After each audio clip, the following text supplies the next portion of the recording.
Hey guys, it's Jan and this is Bookworms Talk, and today I'm going to talk about my most anticipated books for 2022, give you brief little summaries of them, a sacrifice I'm willing to make, because I personally love just not reading synopses, because I'm a weirdo like that. So first I'm going to start off with the one that I'm the most excited about. I haven't done videos on here in a minute, but Emily Henry is one of my new favorite authors, and I'm so excited to read Book Lovers. I loved Beach Read. I love people being on vacation too, but Beach Read, ooh, and this is kind of giving me the same feels. So the summary goes, one summer, two rivals, a plot twist they didn't see coming. Nora Stevens' life is books. She's read them all.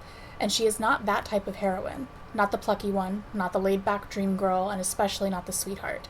In fact, the only people Nora is a heroine for are her clients, for whom she lands enormous deals as a cutthroat literary agent, and her beloved sister Libby, which is why she agrees to go to Sunshine Falls, North Carolina, for the month of August when Libby begs her for her sister's trip away, with visions of a small-town transformation for Nora, who she's convinced she needs to become a heroine of her own story. But instead of picnics in meadows or run-ins with handsome country doctors or bulging four-armed bartender, Nora keeps bumping into Charlie Lastra, a bookish brooding editor from back in the city.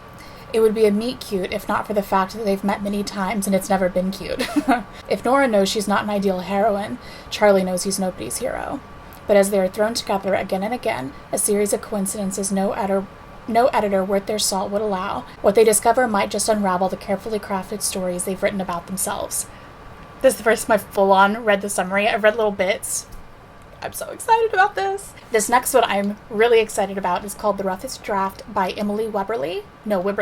I have had my eye on this since I saw it on NetGalley, and someone I follow read the arc and just loved it, so highly anticipating this one. The summary goes, they were co-writing... Okay, there's a theme here. They were co-writing literary darlings until they hit a big plot hole that had their lives upside down. 3 years ago, Katrina Freeling and Nathan Van Hoosen were the brightest literary stars on the horizon, their co-written books topping bestseller lists. But on the heels of their greatest success, they ended their partnership on bad terms, for reasons neither would divulge in public. They haven't spoken since, and never planned to, except they have one final book due on contract.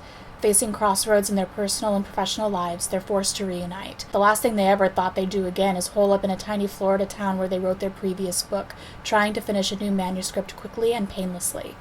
Working through the reasons they hated each other for the past 3 years isn't easy, especially not while writing a romance novel. While passion and prose push them closer together in the Florida heat, Katrina and Nathan will learn that relationships, like writing, sometimes take a few rough drafts before they get it right. So The Roughest Draft is going to be released January 25th, 2022. I pre-ordered this one as well. I pre-ordered all 3 of these so far. These are my most exciting ones. This one is called Every Summer After by Carly Fortune. 6 summers to fall in love. 1 moment to fall apart.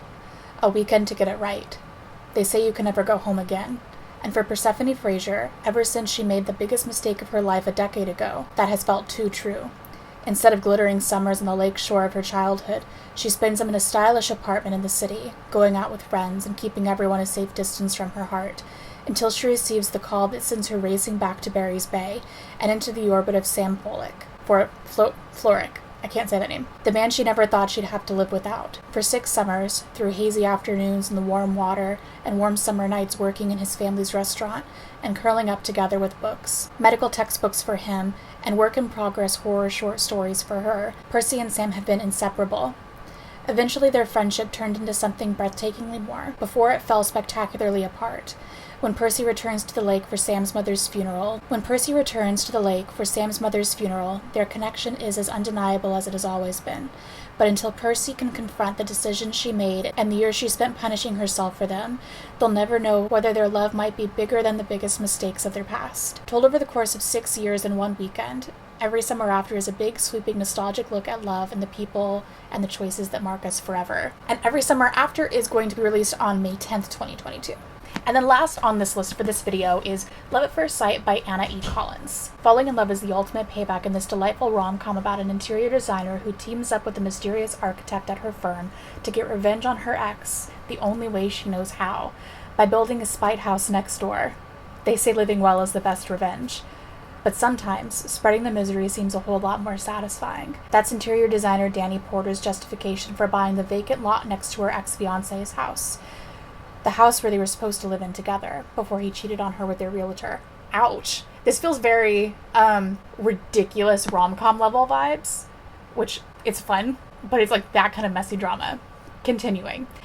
Danny plans to build a vacation rental that A, messes with his view and his peace of mind, and B, to prove that Danny is not someone to be stepped on. Welcome to Project Spite House. That plan quickly becomes complicated when Danny is forced to team up with Matt Montego, a very handsome haughty architect at her firm, and the only person available to draw blueprints. Wyatt is terse and stern, the kind of man who eats his sandwich with a knife and fork, but they spend time together on and off site. Danny glimpses something deeper beneath that hard veneer, something surprising, vulnerable, and real. And the closer she gets to her goal, the more she wonders if winning revenge could mean losing something infinitely sweeter. Doesn't that sound cute? That sounds cute. Sounds ridiculous, but it sounds cute. I think it'll be entertaining. And bottoming out this list is a Colleen Hoover book called Reminders of Him, and I think it's my favorite cover that she's ever done. It's beautiful. I really like Verity though, but this, I don't know, speaks to me in a lot of ways. I love birds. Alright, here goes. After serving 5 years in prison for a tragic mistake, Kenna Rowan returns to the town where it all went wrong, hoping to reunite with her 4-year-old daughter. But the bridges Kenna burned are proving impossible to rebuild. Everyone in her daughter's life is determined to shut Kenna out no matter how hard she works to prove herself. The only person who hasn't closed the door completely is Ledger Ward, a local bar owner and one of the few remaining links to Kenna's daughter. But if anyone were to discover how Ledger is slowly becoming an important part of Kenna's life, both would risk losing the trust of everyone important to them. The two form a connection despite the pressure surrounding them, but as their romance grows, so does the risk. Kenna must find a way to absolve the mistakes of her past in order to build a future of hope and healing. It's a bit of a redemption arc I see in that one, which I haven't read an arc like that in any of her books, but I haven't read a lot of her recent ones. So I hope that you guys enjoyed this. As more books come up on my radar, I may do another iteration of this. But that is all for today, and I will see you next time. Bye.